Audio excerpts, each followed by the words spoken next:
Well, friends, we have a new friend of the show and of the ministry. Heather Brown is joining us today. Heather Brown, welcome to the Revelation Wellness Podcast. Yeah, I'm so excited to be here and to finally get to connect with you. It's been so much fun so far. Y'all, I just had her on my podcast and we just had so much fun and combo was Yeah, easy. So I'm thrilled about it. it was fun. Well, yeah, we just got off of her show. We are talking about hormones, all the good stuff. And so we're going to have her over here talking all the things that God is putting in her heart. First of all, tell people where you're from because that accent is not Arizona. It is not, but I do love Arizona. My husband and I love to go there and visit. I'm not sure what part you're in, but we love visiting Scottsdale specifically. Yeah, I'm we're from close by. Birmingham. Oh, I love it. Yay. Those red rocks and just the hiking, it's just insane. Like I would go back every year if I could. It's so great. Anyway, I'm from Birmingham, Alabama, though, and born and raised here. Met my husband at Stanford University, which is a private Christian college here in the Birmingham area. And we just love it. We love the hills. We love the greenery. And Alisa, if you've never been, come visit anytime.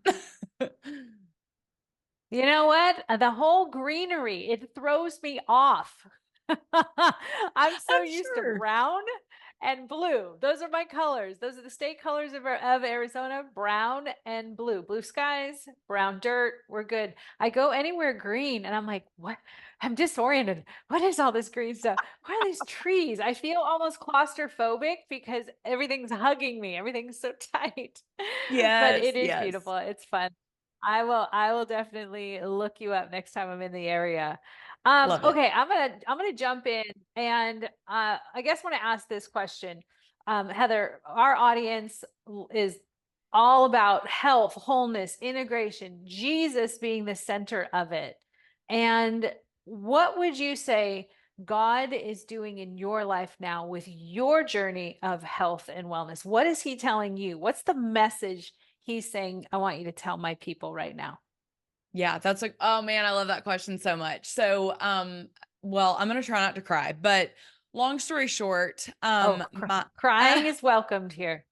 it's probably gonna happen, so don't worry. Long story short, I am about 38 years old, and my husband that I mentioned, I'm married to him. Obviously, he is a triplet, and his mama was like a second mom to me. She was just like salt of the earth, good people, always lived this fit, healthy lifestyle. She and I just connected in so many ways. And she just recently passed away. It'll be a year in Mhm. August, from Alzheimer's dementia. And so her life Bible verse though was Psalm 46:10, which is be still and know that I am God. And so she always told me, like, Heather, as you get older, you're going to learn that, like, I thought that I could just run so fast paced all the time. And I was always so busy with my triplet kids. Mhm. And I loved living and running and being active and doing all the things. But she was like, at the same time, the Lord has, really taught me that it is just as important to as being productive for him and for living out on mission, but to also be still.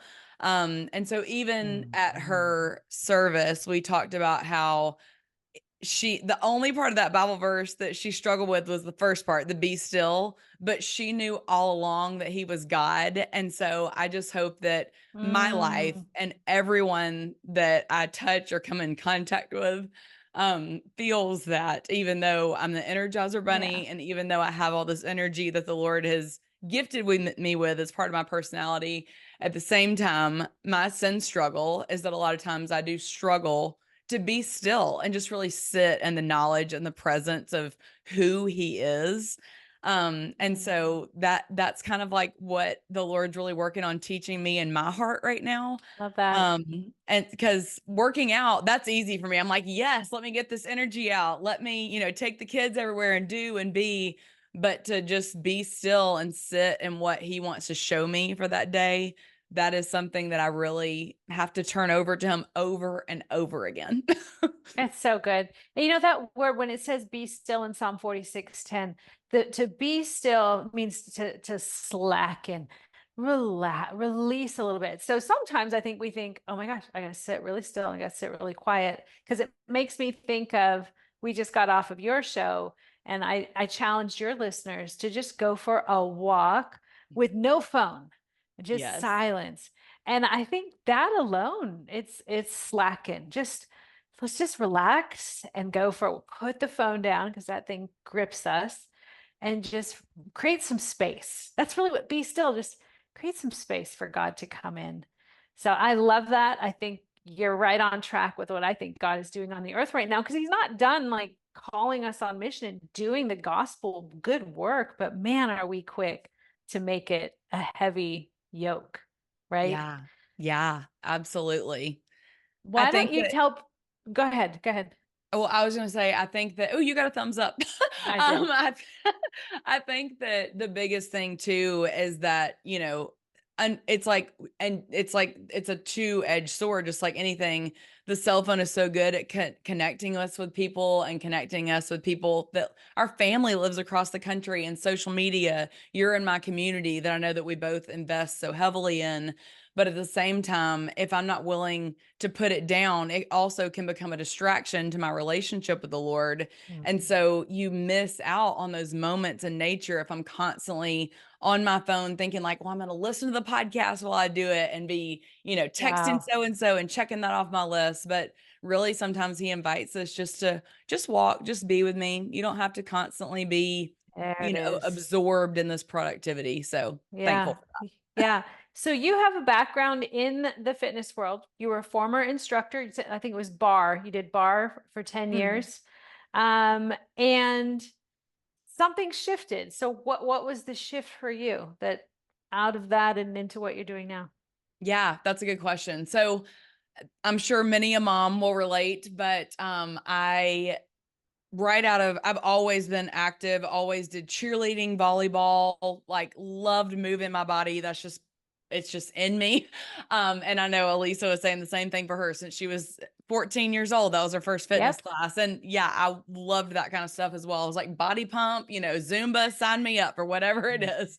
But I think that with bar, as I've already shared, I struggle to slow down. What I was really attracted to about specifically Pure Barre, which is a ballet bar based method, but it also infuses in Pilates and yoga, is that it's up to very high up tempo music.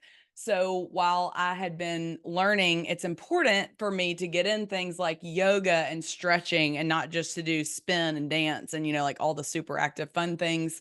But I would go to a yoga class and I was like, oh my gosh, I'm just bored out of my mind. Like, I don't know if I can Yeah. sit here any longer. Now that I have two boys and they're always loud and crazy, I might actually enjoy yoga. But at the time, I could not enjoy just sitting there being still in the pose. So anyway, with bar, I love that it was, the high fun music that I already loved, but it got me in that shaky zone.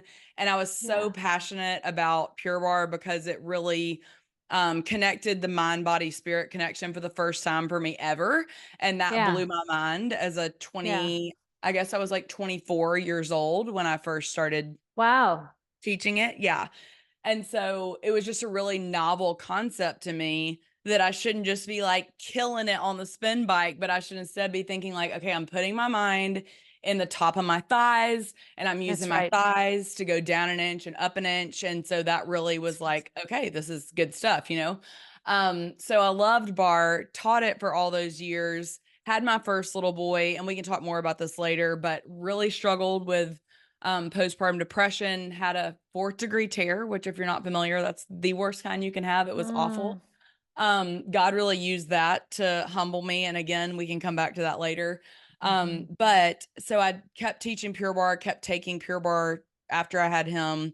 Then I had my second little boy, Finn, and Leighton was 3, Finn was just born. So now I had 2 young babies, and Pure Barre doesn't have childcare. And so for the Mm. simple reason that I was like, well, I can either teach people to work out or I can get a workout in myself. I was like, if I'm going to practice what I preach, that God does call us to move our body and I need to get this stress out and all this, anxiety and all these things, then I had to lay down teaching, even though I did not want Mm. to start going to a gym which now I go to Burn Boot Camp. I love it. Mm-hmm. But I was almost like kicked out. Like God was kind of like, you don't get a choice. You just got to go.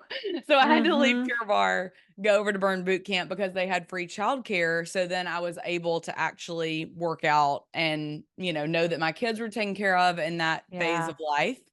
And there's something so beautiful and special, I think, about changing your gyms and your type of Yeah. workout, because I Yes. felt like if I had just walked into Burn Boot Camp or just walked into the YMCA and never had that bar background to learn the mind body connection, Yes.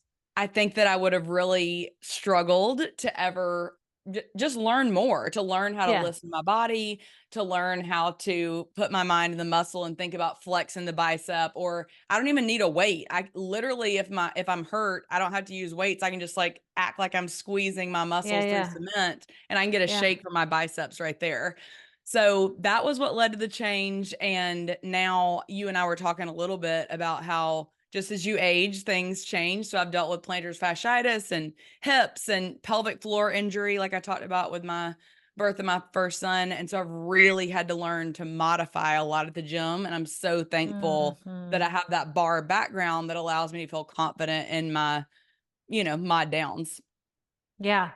Okay. So you said a few things there I want to come back to, but the fact that you're 24 years old and you never thought about that mind body connection, and now it's just kind of normal for you. What do you think there is to that, to understanding that mind body connection, and then how it plays out in the benefit for our faith? Yeah, that's a great question. So, oh man. First of all, it saddens me for women because I think that a lot of times we just think you go to the gym and you check it off your list and you go on about your day. Or we think, Mm, men just can go to the gym every day and it's the same workout and they can like go full force 6 days a week and it doesn't really affect their hormones or their performance. Like it's going to be pretty mhm, steady.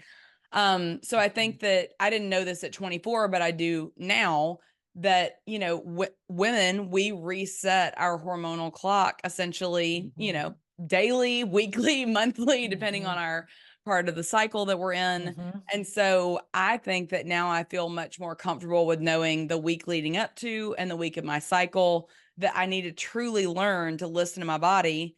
And instead of Yeah. just thinking, God, what is wrong with me? I normally can do 30s on this chest press. Why can I only do 25 and I feel like I'm dying today? And Hmm. it's like, oh, right. Because I've learned that I need to listen to my body. My body is about to go through this big hormonal shift. And so it doesn't have the energy to give my biceps, my chest right now. It's given its energy to making sure that my hormones and everything is moving correctly.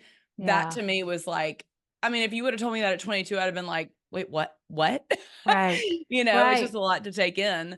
And then I Yeah. also think that it has given me so much of a deeper, just, I don't know what else to say except for a deeper awe of how God has created the body. The Yeah. fact that he meant for our mind, body, our spirit, our emotional life to all work hand in hand. I mean, what an incredible God that we serve. I think Yeah. Yeah. that sometimes even now I'll go to the gym and I'll be able to tell my trainer as I walk in, hey, I just want you to know I'm not really here for my body today. I'm just here for my mental health. So if you see me doing lots of like different stuff, or if I'm grabbing like the 8-pound weights instead of the 15, just Yeah. let me have my moment. Yeah. Or if I'm just dancing or Yeah, swaying or right. crying, I'm just I'm just in fair. my I like zone. that. Don't worry about it, girl. That's really good. I applaud your agency to say, hey, I'm not here today to get my gains. I'm just trying to stay a good mom today. and Exactly. and not be a sinner today. That'd be a good goal. Preach, preach. And I think that Uh, it's also such a beautiful um thing to see how God designed the body to go through seasons as well, and yeah, how that's it right. reminds me constantly like, okay, well, just because today's a hard day doesn't mean that next week is going to be awful. And just because, especially with the postpartum depression, just because I'm like crying and can't barely get out of the bed today doesn't mean this is always. I think it's like God's really been so sweet to Good. teach me that hope is real in him. Yeah, tell us more about the postpartum depression for you, because I know we have listeners who are currently battling it, went through it. Just take us back to that and what the Lord did in that time for you. Yeah, for sure. So, like I mentioned earlier, I had a fourth-degree tear with Leighton. He was my first baby. I think that had I have known then, and I think I was around 29 when I had him, had I had known then all that the Lord has been so gracious to teach me over the past few years just about birthing and how, I mean, he designed our body to do it, but how I just think it's so comical. You walk into the hospital and they're like, let's create your birth plan. And it's like, LOL. That we think we're like, well, God, this is my birth plan. This is what my body's going to do. I mean, like, Yeah, let's get real here. yeah. But we did craft my quote unquote birth plan where nothing that was supposed to happen in the birth plan happened. I think that now I probably would be much more open to maybe even not going the epidural route. I think I would be much more open to maybe having a midwife or some other type of delivery than I did then, but hindsight is 2020. So I did go with the epidural, and it did not take in one part of my body. So I had what they called a hot spot where I could still feel everything there. And I just remember saying to my husband over and over again after I had Leighton, I just remember saying, I do not know how women that don't work out birth babies. I don't understand Yeah, it because it was such so hard work. much. Yeah, so true. And I think it's because I just have tend, especially then, had a very narrow like hip structure and all these things. Then plus the epidural, I just really struggled. I had to put oxygen on. I couldn't breathe well. And they kept being like, "You're not pushing," but I felt like I was pushing. It was a terrible experience. Wow. Finally, after lots of pushing, getting him out, the fourth-degree tear. I remember as my doctor was literally sewing me back up, and she was actually a Pure Barre client of mine, funny enough. But my OBGYN was like, okay, well, um, you're probably not going to walk past the mailbox for the next 6 weeks. And like, she just kept stitching, Wow. like that was no big deal. Wow. And I was Yeah, kind of like, normal. yeah. But I'm like crying and holding my new baby and like trying to figure With out a breastfeeding. newborn. Not that you're going Yeah. to need your body in any way for the next 6 weeks to keep a life alive, but Right, right. So then I'm like, trying to figure out breastfeeding the whole nine. Had a horrible breastfeeding starting experience as well. yeah. Actually ended up drying. So one of my friends was like, you should put cabbage leaves. Women do not do this. You should put cabbage leaves on your nipples. I'm like, we're getting real TMI here to help with the pain. Y'all, cabbage leaves can dry you up, just so we're all on the same page. And it Okay. did dry me up. So then I not getting sleep because my baby was up to feed, but I had dried myself up. So then I was having to get up every 3 hours to pump, even if he wasn't eating. Like, I'm just telling you, it was a Oh, nightmare of a yeah. postpartum experience because I'm sleep deprived. Oh, I'm just not doing well, obviously. yeah. Um, and I'll never forget there was one night where my husband was like, because I'm like slumped over in the bed trying to breastfeed the baby, and it's like almost like he had some kind of tongue tie as well, so he couldn't get milk efficiently either. It was just so bad, and I'm just like slumped over, like sobbing in the bed. And Eric's looked over and he said, "Are you okay?" And I literally was like, "You're lucky I don't murder you with darts out of my eye right now. Does it look like I'm okay?" Like I'm literally dying here. Every orifice Uh-huh. hurts and like nobody Uh-huh. okay. Oh, All that to say. I was like crying all day long. And then when you have a fourth-degree tear, you have to go back to the doctor before your normal 6-week checkup. So I think I went back at like 2 weeks, and the doctor was like, how are you doing? And I said, well, I think I just want to know when I'm going to feel like myself again. And Yeah. she said, oh, well, that's actually not a normal feeling. And I'm going to go ahead and just put you on antidepressants. And I was kind of like, wait, what? Like that escalated quickly. I didn't see this going here. Wow. But again, I'm a new mom. I don't really know much better at this point. And so, number one, I can't exercise, I can't move, which is my normal lifeline of how I deal with stress or anything like that. I can't breastfeed my baby properly. He's not sleeping through the night. We got the tongue tie. I'm healing from the 4th-degree tear. I'm crying all day, every Wow. day. And it was terrible. It was just terrible. Wow. Um, and so if you've been there, you obviously know how that is. And I really am just like a happy-go-lucky person in general. So it was just it was almost like an out-of-body experience where I just said to my husband, I don't, this cannot be my new normal. Like, I don't know this Yeah. person. I don't like this Yeah. person. I Yeah. can't even move. It was just so humbling. And I think that the biggest lesson that God taught me in it, though, was that I wanted to pull back and pull away from him because I was so busy with the breastfeeding and the baby and all the other Yeah. things. But what Mm. I learned was actually when I'm stressed, I go to exercise as my stress relief before I go to God. Yeah. And so that was kind of like the Yeah. biggest lesson that I learned through all that with PPD was, oh, I actually have some deeper things to work out with you Yeah. after I get through this of just Yeah. why is it that I think that I just need the endorphins and not you? Or why is it that I think Mm. just if I could walk and not be crying, I'd be fine, but I don't really need you. It was such a dark place. But I'm so, so thankful that the Lord brought me out of it and that I was Yeah. able to get off of the antidepressants fairly quickly afterwards. But I mean, it's just real. And I didn't even know what to That's look for. wild. So I hope that when Right. I share my story, other women can just know like better and that there's different options out there. Yeah. I would say, I mean, you're quite a bit younger than me. But it does seem odd that the preparation for postpartum depression, maybe it's better now. There was not a word spoken to me when I had my child in the year 2000. No one mentioned it. Definitely postpartum depression was just seen as like, oh, the woman's just weepy. She'll come around to it. Not realizing our hormones have completely tanked 1 degree to another.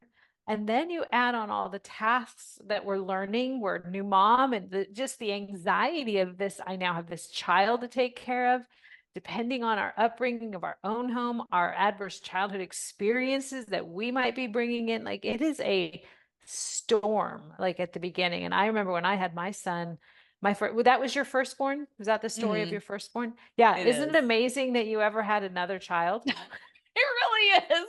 And can I ask you, was the second child a better experience for you? Oh, such a breeze compared to the Night and first one. day, right? 100%. Yes. We don't prepare women. We don't talk about it. No one told me these things. All I remember women saying is, it was the worst thing. That your body's going to get wrecked. That's all they kept saying. Like terrible. This was terrible. These were clearly not.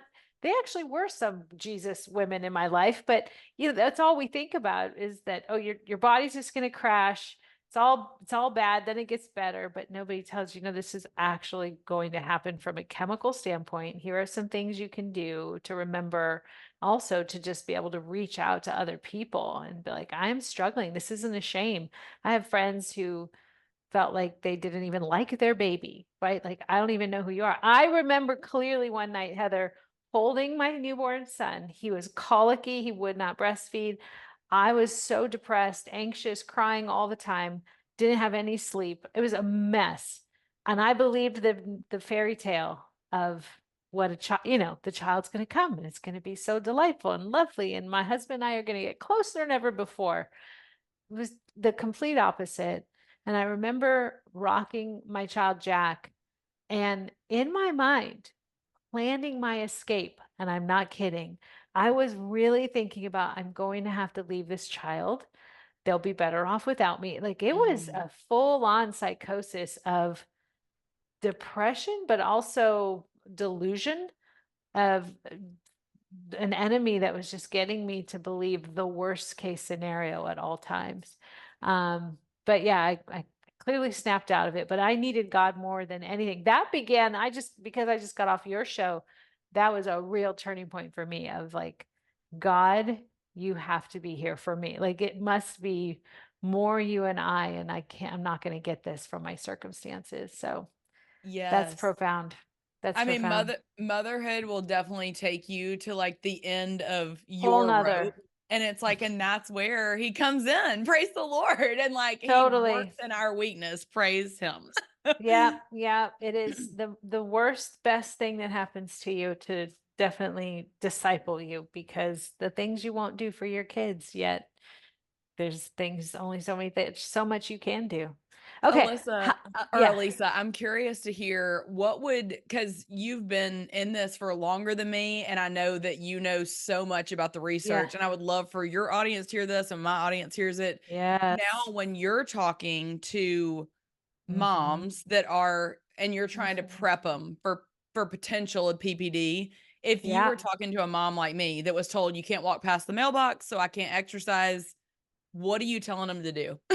Well, I would say I would first, if I'm have a friend or a client that gets pregnant and I get the privilege of coaching them along their pregnancy and their health, woof, in the pregnancy, um, I would be very nurturing and caring and guiding for them to have soft places, like soften, slacken, back to just to be caring for themselves because they literally are setting the environment for the child. It is really real. Like back in the 40s, they would say to women, 1940, take it easy. It's hard, don't want to stress that baby.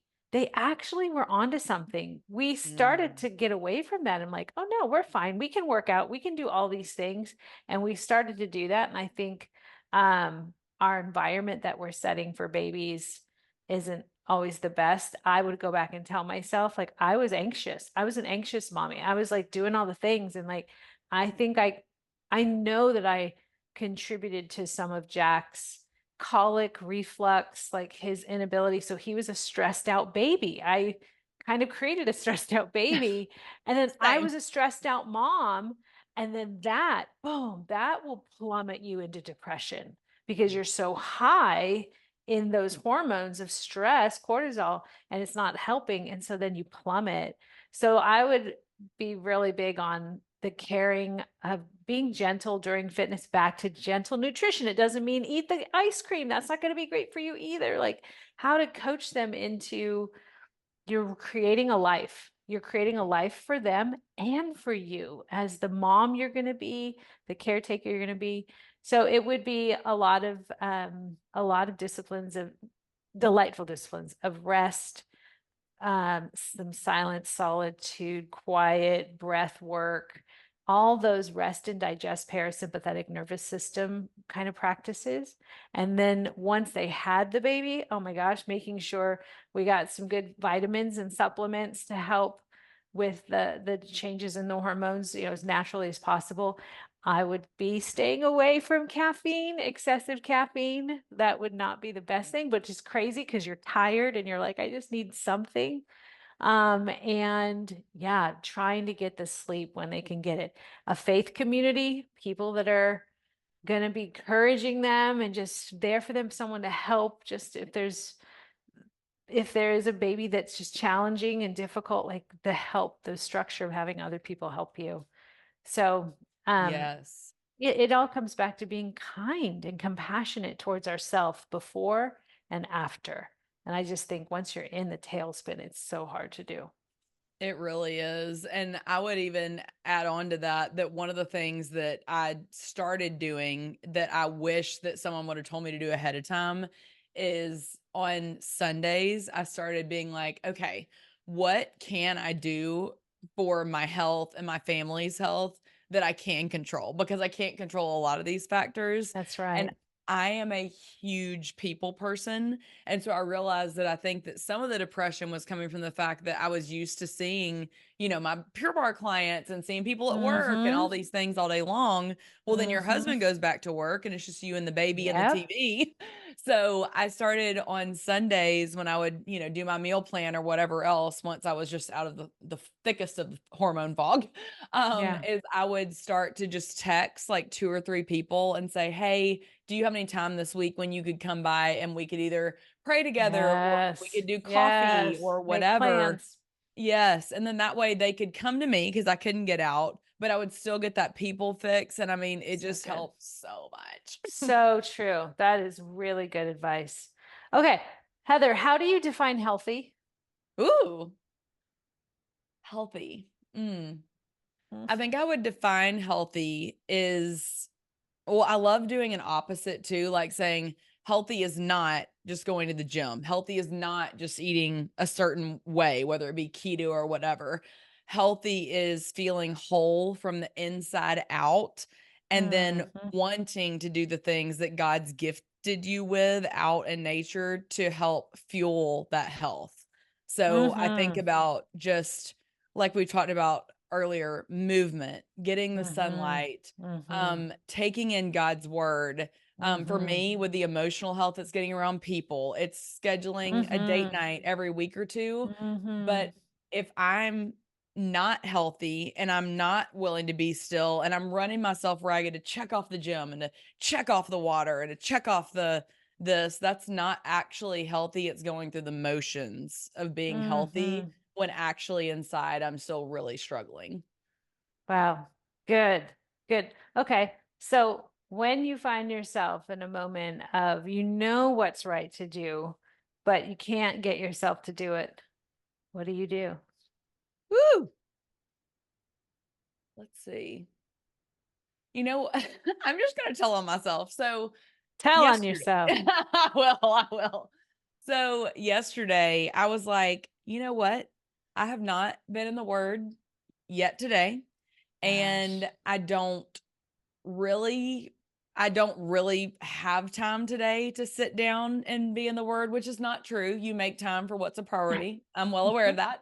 I'm like mentally, I know these things. In my heart, I'm like, make it happen, Heather. And I was like, gosh, but I really need to get all those things done in my Slack list. And I only have these few short amount of hours to do work stuff and da da da da.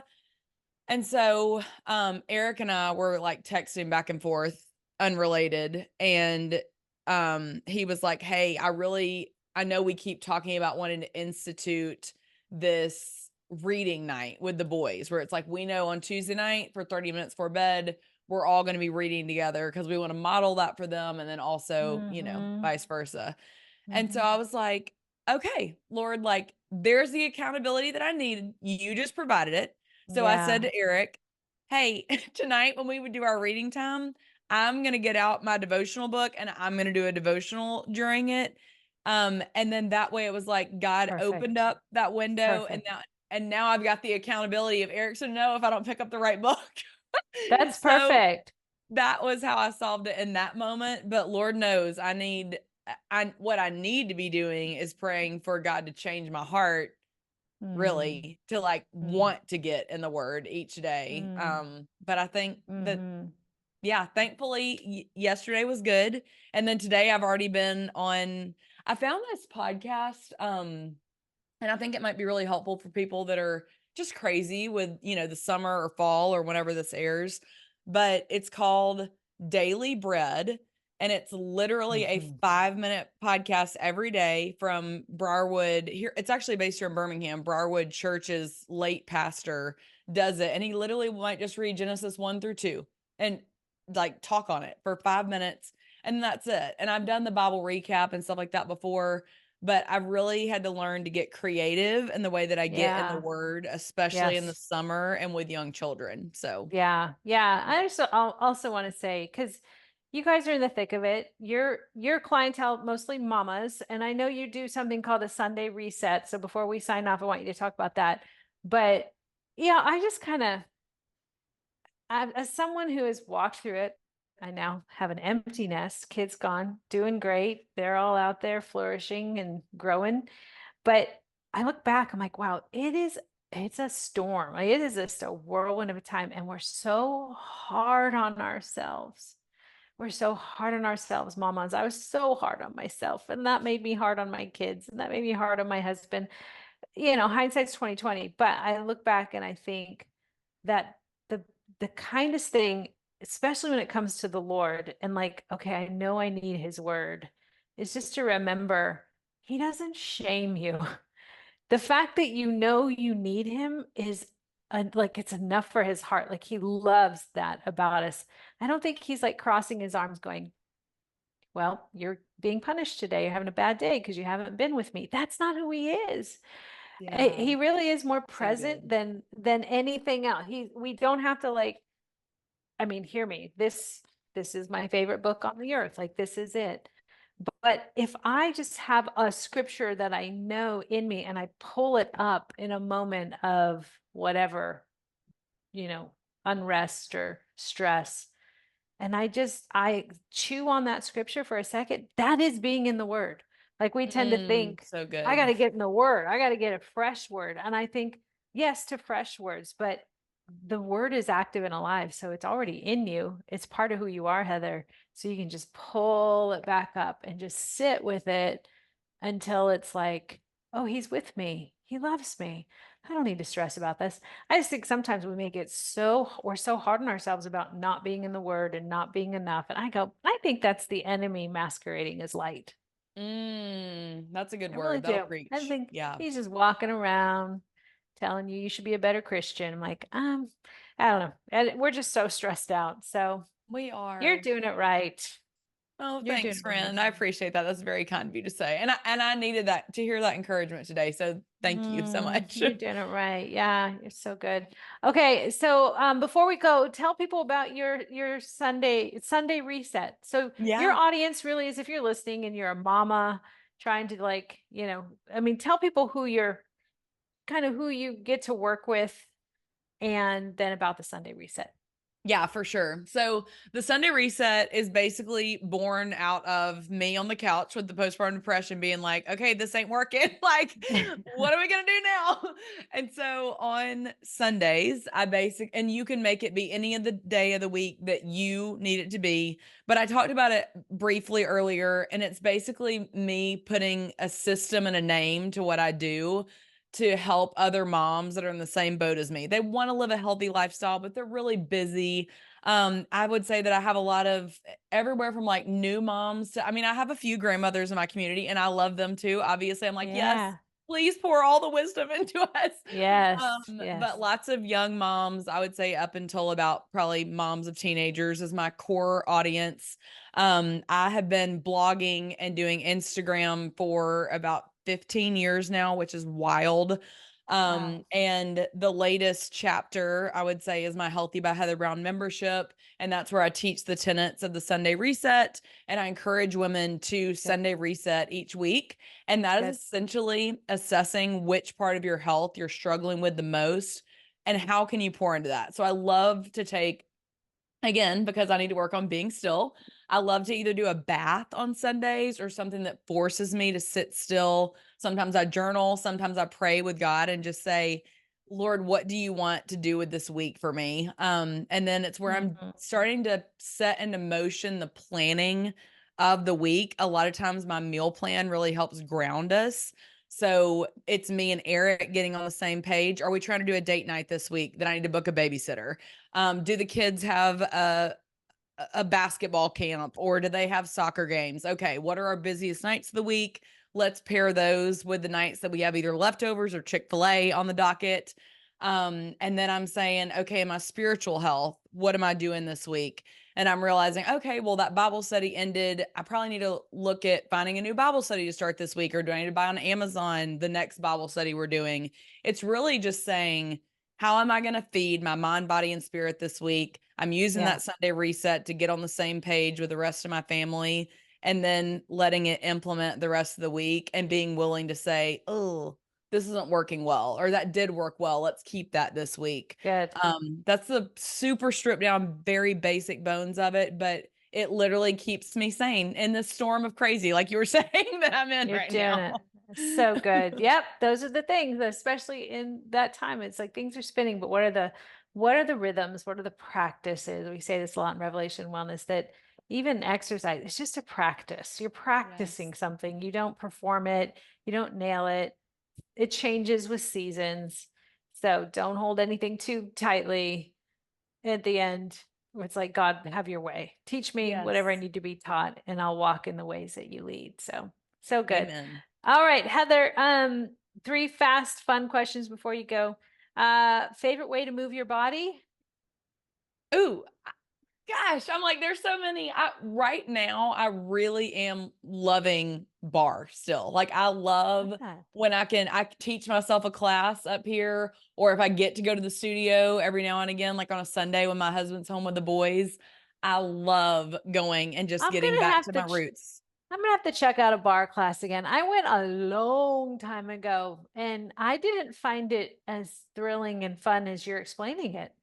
Well, you didn't Like, have the right teacher then. it might have been. It felt like a step. I love a good yoga stretch. I can do that. I can do the stillness thing. But if I'm gonna like move, I want to move. And I remember this class being somewhat sleepy and like, I don't know, it just wasn't doing it for me. But I Well, should if try it you again. come to Pure Bar in Birmingham, Alabama, I will give you the ride of your life. I'm like, let's Right. go. Okay. The ride of my life. Got it. Love it. Make a date.